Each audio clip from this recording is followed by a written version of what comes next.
Sercan Bey gave us a great outline, and now we're going to talk about raw materials. And he also talked about challenging times and conditions. So, if you like, let's start with the ore market. And we know China is the biggest buyer here, and they have 50 million tons of production loss, and this is their plan. But in the first 4 months, they produced liquid steel, 345,000 tons of liquid steel, and their consumption is less than last year. And as Sercan Bey said, there is a huge pressure on export. And in ore market, there is a possible ore supply increase in Australia, and this is another possible development. And China's move on this will probably change it, and protectionism is increasing, and big markets are closing their doors to China, and the others are just waiting how to react to this. And if China's export decreases, what will happen to ore market? So what are your expectations? Thank you very much for your invitation. You actually summarized it very well.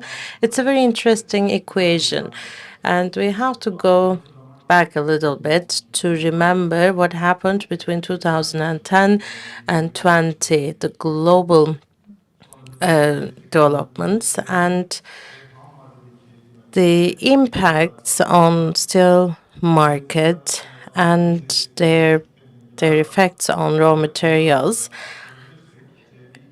I'm also going to show my slides, and let's see what happened in 2020 to 25. We had the pandemic, and then in 2022, there were wars in the north and the south,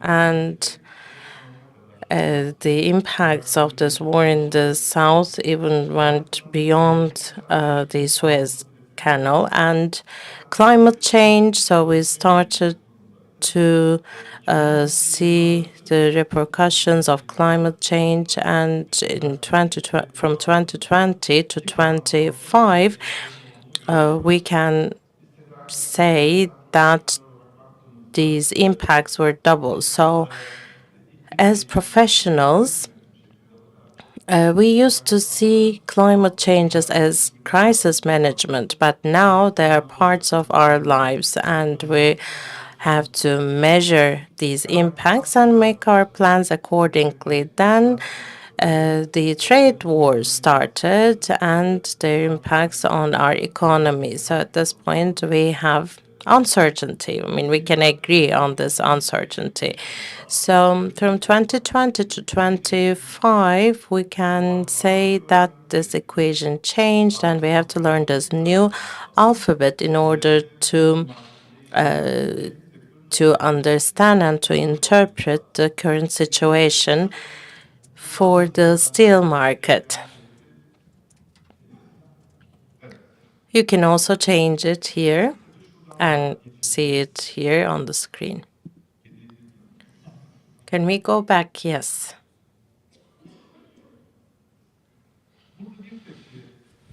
I would like to draw your attention to one point here. World is getting smaller, and at this point, we can see $27 trillion of shrinkage in the stock exchange, and this is right after the pandemic, and it was $113 trillion.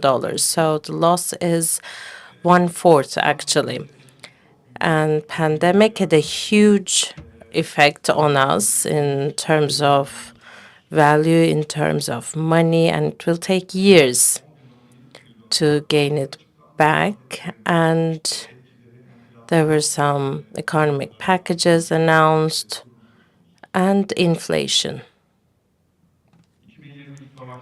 And I talked about the wars in 2022. So it first affects energy because it is directly related to our geography. And the next phase, the commodity markets, because these war regions are also agricultural regions, so there were effects on commodity markets, valuable metals, and also crude oil.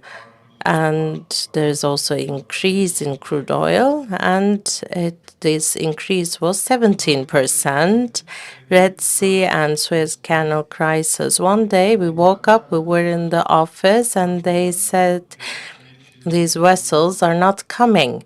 And it means 15 days of delay because of this route change. We're an integrated facility, so we cannot stop operations even for a day. So we had to take actions, and it means cost. And simultaneously, we changed everything. This vessel traffic changed, and in raw materials market, it was partial, but there was a huge crisis in freight planning. So we have to be prepared for these changes now. Climate changes. In, in 2010 to 2020, there was we would check the storms and we would make our plans for these storms, but then there was not even a day without a storm. In the US, in Australia, in Brazil, and in the other geographies, even in River Run, there was a change in water volume, and it even had a big impact and became very, very frequent.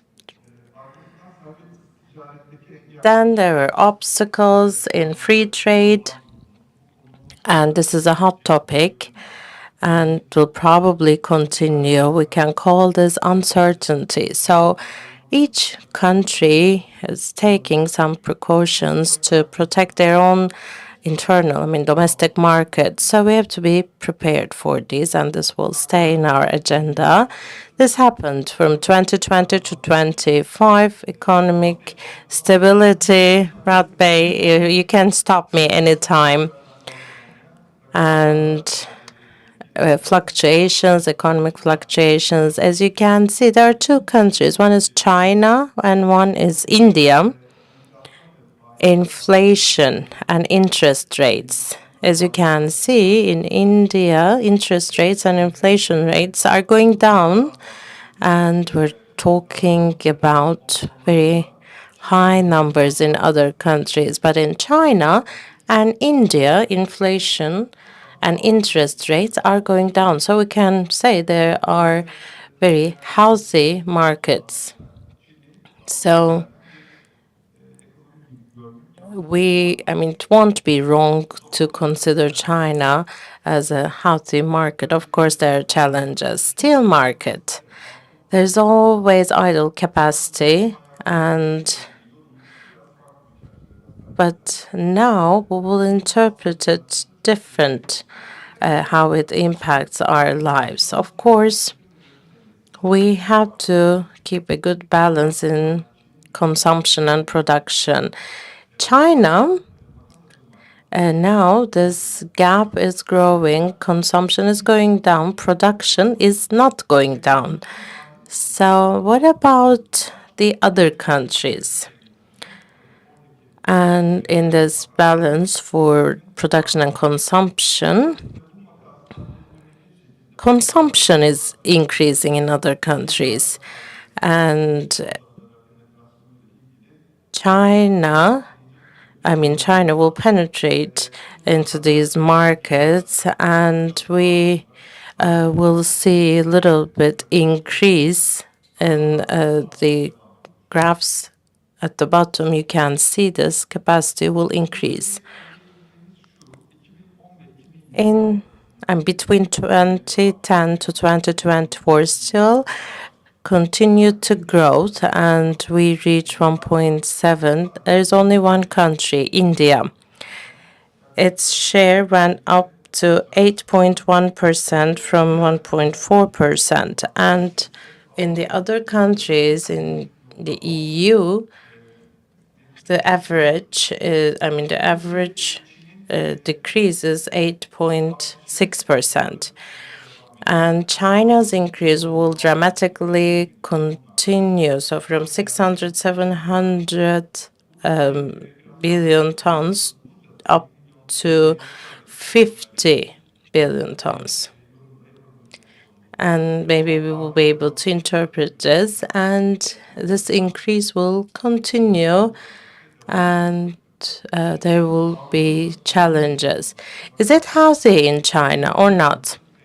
This growth rate in China is 5.4, and it's going back to 5%. So 5% growth is not healthy for China. And there needs to be some measures. There needs to be some steps taken. And for steel sector, for steel industry, we have to look at the other industries like housing and real estate. So these two make up 50% of the supporting industries, and these asset investments are stable. But there's a problem in housing industry, and this looks like this is the root cause for the increase in imports. So it will not continue. So it needs to be focused. And this ratio, 120 million tons. Okay. This was from 2020 to 25, and there are some changes in our life, and we need some different approaches in terms of interpreting steel markets. And let's look at raw materials. And now we will find the answer to your question. 2.3 billion tons of iron ore market. This is the production, this is the consumption. There are three main players, Brazil, actually two, Brazil and Australia. And there are four companies in total, but the consumption is 1.2 billion tons, and this is in China. 400 million tons of it is from domestic sources. So its self-sufficiency level is around 400 million. And this supply in Australia is increasing, but these are not reflected on the prices. So we expect the prices to go down. And let's look at the trade. 1.7 billion trade is bought and sold in the overseas. But why don't the prices go down? And it was around $32 for iron ore. And the costs, if we take the average of these costs, it's $51 and can be produced in Brazil, Australia, other geographies like South Africa. So average cost is around $51 for the overseas market. There's freight costs and there can be other costs. But I would like to draw your attention to that increase from 37 to 51. If we add freight and if we if we consider that the ultimate goal is to make profit, this price will go up to $80. So there is cost pressure and demand is weak, supply is strong. And so what is the solution? Support.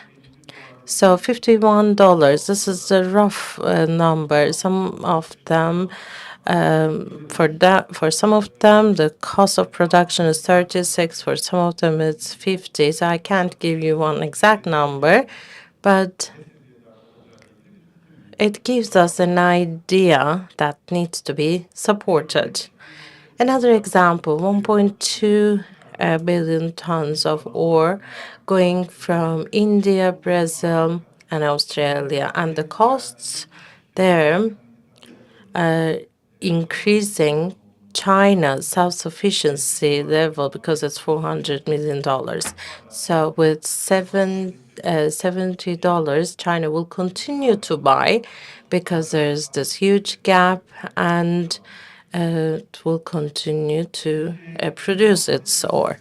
So one raw material is iron ore. We also have to talk about coal because we have two main raw materials, $1.2 billion of coal production and consumption globally, and actually only 292 million tons is the supply, and then it is used after export. And the main reason is China, because its self-sufficiency level is very high. It's more than 700 million tons. So 60, 70 million tons is China's purchase, and the impact is lower actually, but can still be one of the major players. What about the costs in coal? The general perception was around $80, $90, like the cost of production. But now it's not right to say that. So it will go up to $130. That's the average. It will change according to the geography. In the US, cost will go up.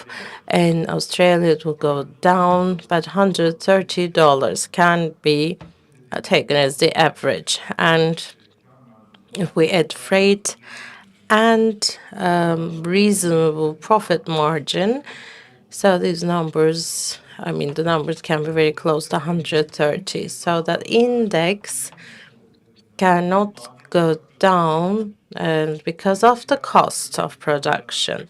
So that's the situation in coal. It's very similar to the others. And you can see the costs here, and you can see the big volumes coming from Australia, Canada, and other countries. Peki, şimdi bu marjlar So these margins and numbers that I've mentioned mean they mean what for the raw material industry? Costs are decreasing. There's something unprecedented. 3 companies, based on this force majeure idea, did not publish any indices. Have you seen this before? I have not.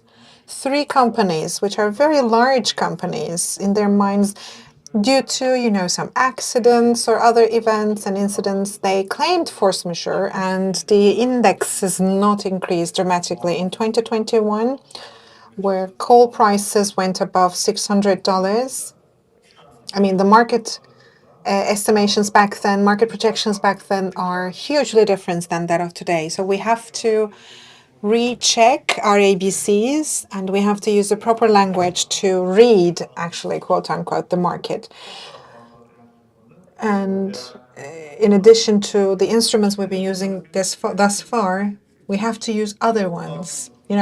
I'm going to call this Company a coal producer from the US. You can see their margin from $212 to $75 from 2022 to 2024, which is a drop of 3 times.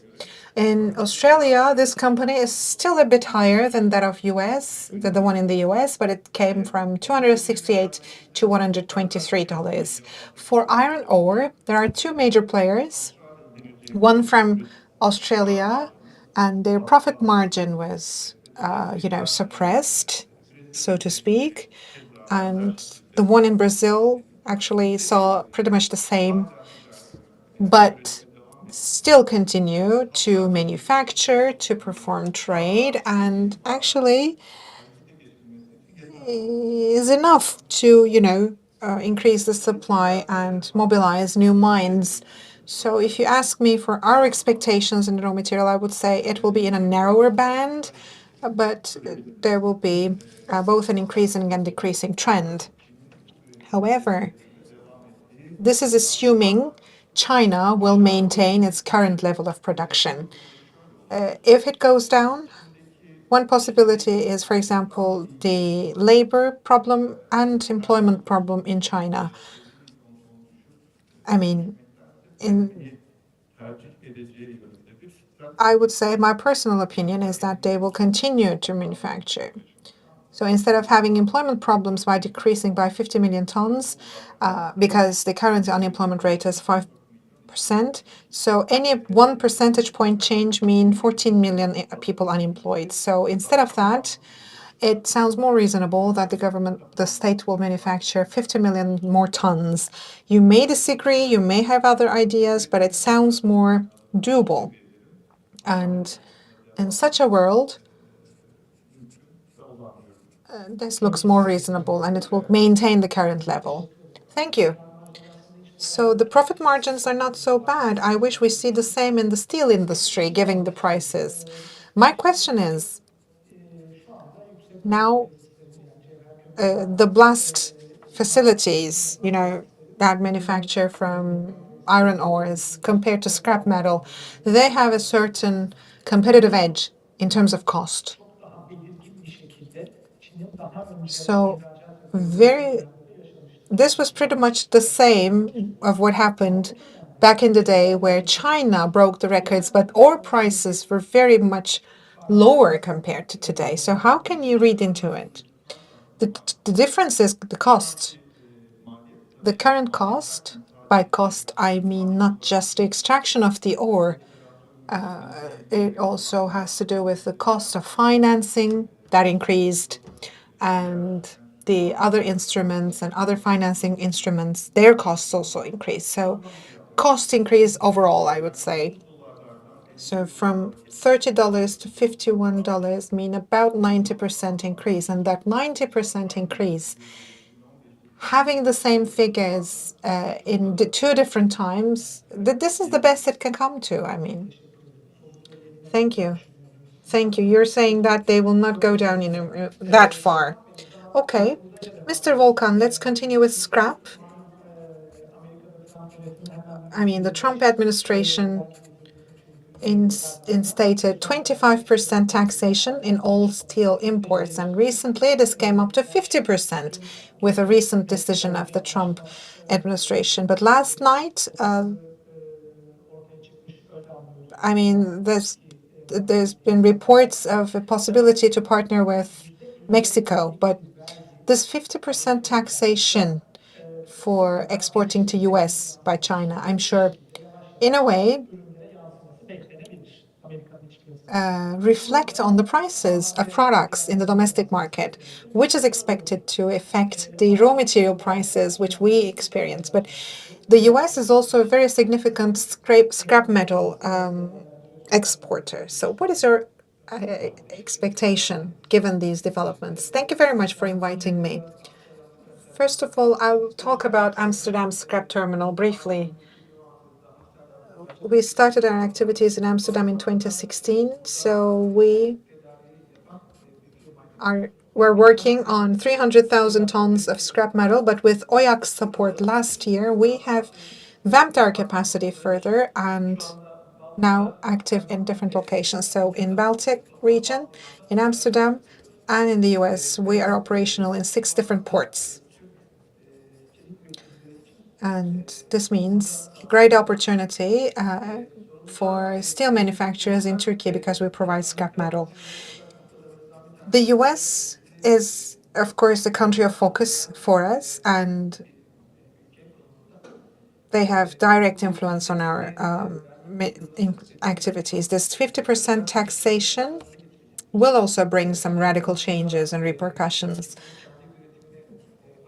The US is supposedly doing this to improve their production, decrease imports, and will eventually lead to a demand for scrap in the domestic market. So this will make the domestic market more attractive for the scrap metal producers in the US. So the liquid steel capacity in the US is about 80 million tons. And in addition, they imported 27 million tons of products. And as you said, they are a very great exporter of scrap, which is 15 million tons. And Turkey has the largest share with 4.5 million tons, followed by Mexico, Bangladesh, and India. So in such a case, I mean, if the scrap remains in the domestic market in the US, these countries that I've mentioned will be negatively impacted, which will lead them towards other alternative sources of scrap, which will eventually increase the prices globally. This will not happen at 50%, of course, but it will be at quite a significant level. Aside from that, there's another serious risk, actually. So the companies that export to the US, they will divert their products to other countries that instead of US, for example, Europe. And there might be a risk of taxation, similar taxation that will protect the domestic market. So far, the US was categorizing scrap as waste to be disposed of. And Eurofer has been demanding this for many years, the banning of export. But since this was waste to be disposed of, Europe was not really into it. But if Eurofair's pressure pays off, and if this similar taxation is implemented in the European Union, then Europe's domestic consumption will increase, which will give us very significant rigidity. Yes, we can discuss that even further. Okay, if you'd like to add anything, I don't know, but maybe. No, that was very clear. So we'll come to that later, but let's talk about pig iron and HBI. Last year, we had a huge increase and the total import was 2.4 million tons. And in the first 4 months, the annual pig iron import, half of it occurred in the first quarter. So this is quite a rate. So how do you read into it, given the current situations? I will talk about these limits in scrap. So there are two items on the agenda. Number one is the geography and diversity of geography and diversity of materials. So when you look for alternatives and try to understand what are some of the substitutes you can look for, so that if these risks are actually becoming a reality, we will try to understand what kind of actions we can take. So we can see this changing HBI market and pig iron market. So I think this is just the beginning. The capacities continue to increase in the world, in the Middle East and other geographies. So these two materials will have a larger chance of growing, and I think this market will continue to grow. And as Erdemir, we have increased our usage of such material to achieve, flexible supply and flexible usage. So this has been helpful. We plan to continue with these.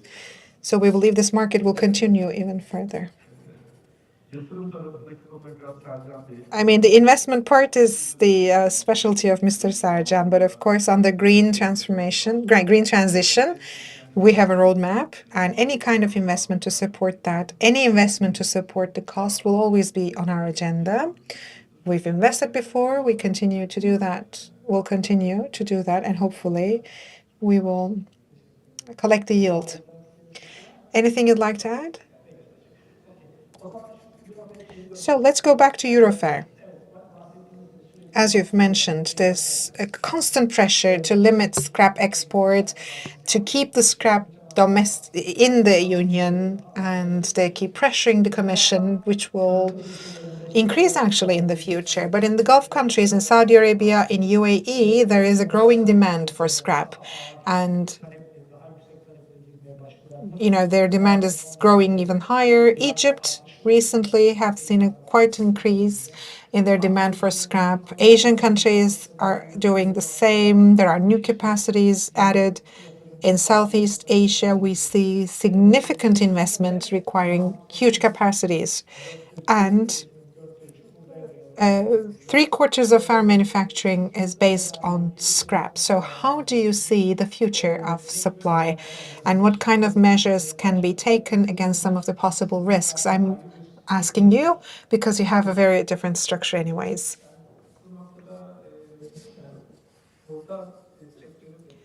Well, scrap and steel industries have multiple players, and it is highly competitive. It's not like the ore market. There are many players buying and selling.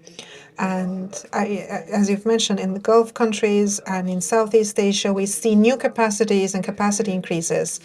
Turkey is quite fragile in the face of these, turmoils. Our largest scrap market is the European Union, and Eurofares pressure, if it pays off, given the developments in the US, acting as a precedent, we can see significant shortage of scrap metal. So there are some steps that need to be taken. Number one being identifying alternative raw material sources like HBI and DRI, and also conducting R&D activities to make better use of the scrap with higher purity, which is going to be a positive improvement for the steel industry as well. Subsidies can be performed, not specifically for steel industry, but the economy. For example, urban transformation projects or subsidizing industrial production can help the scrap market. There can be long-term scrap agreements, which will help protect, from the fragility brought by the pricing.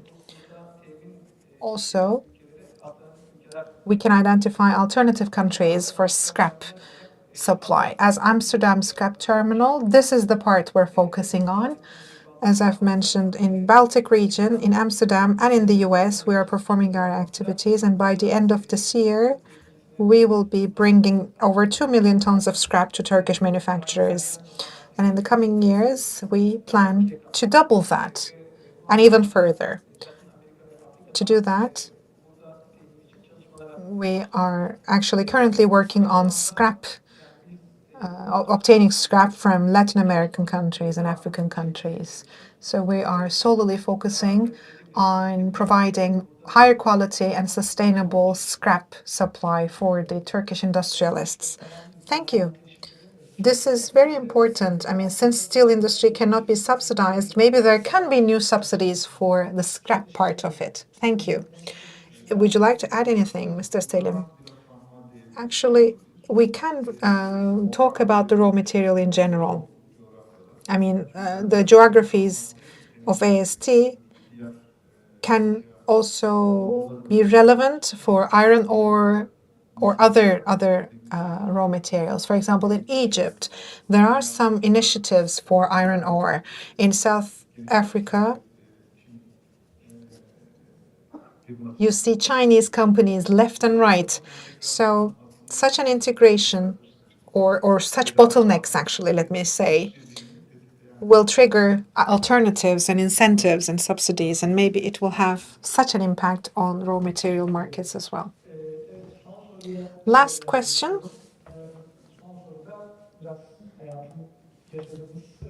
This will be about the realities of the market we're active in. Today, liquid steel manufacturing capacity utilization has dropped significantly. Of course, this is driven by the decrease in demand, but there's also a significant competition of semi-products coming from Asia. So rolling semi-products appear to be better, quote unquote, in terms of costs. The melt and pour is like the Damocles' sword pending, above our heads.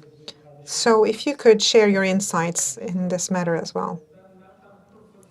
Melt and pour policy, I think, is positive for our steel manufacturers domestically. You will ask me why. Because we can bring it domestically, process it, and sell it as our own, but this has zero added value to our liquid steel manufacturing. It feels like we're outsourcing for somebody else. Maybe this might appear attractive in the short term, but in the long term, I think this is going to greatly harm the steel industry in Turkey. But with melt and pour policy, we can prevent that, and we can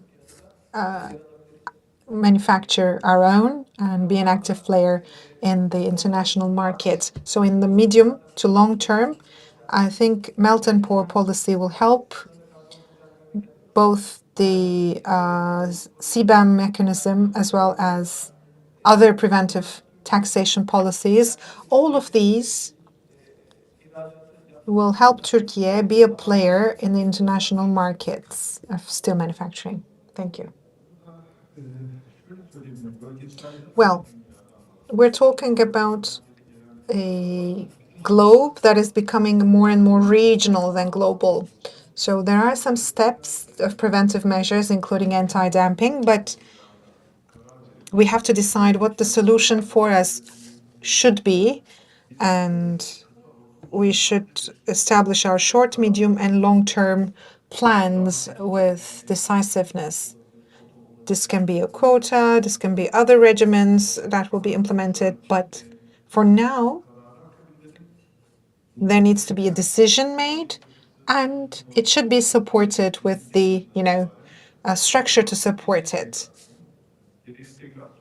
So reverse integration is a strategy that we've established.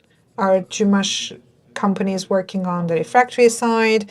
There are some scrap intake, investments in raw material, etc. So all of these should be supported with structures in place that will help improve our self-sufficiency, and these policies also need to be followed by a structure that supports the costs. Otherwise, maybe it will help today, but it's harming.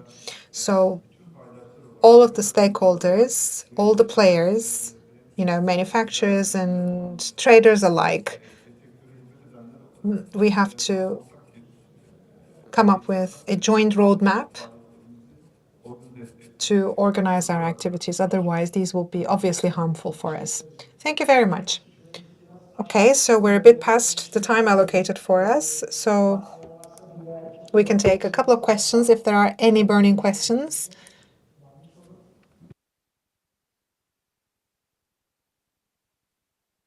I think we've explained everything very well. Thank you very much. Thank you.